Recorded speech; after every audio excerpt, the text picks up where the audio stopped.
ada libur panjang, kita sudah menghimbau agar apabila masyarakat yang mempunyai kendaraan mempunyai jatuh tempo pada libur panjang itu agar mensegerakan untuk membayar pajak, sehingga kita antisipasi jangan sewaktu jatuh tempo itu terus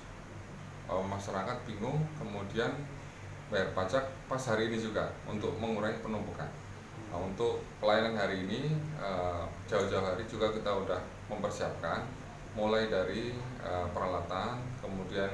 anggota yang terlibat, yang kemarin mungkin ada anggota kami yang terlibat operasi ketupat, kita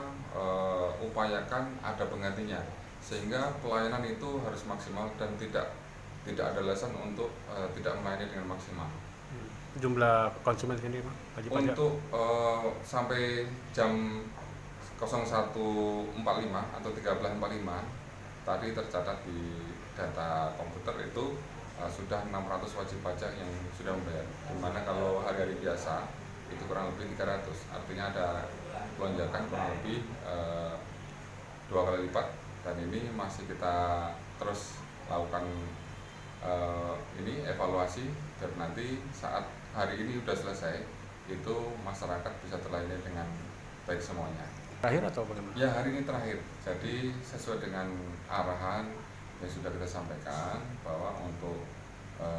jatuh tempo 1 sampai 9 Juni itu harus dibayarkan paling enggak hari ini, kalau besok itu sudah kena denda.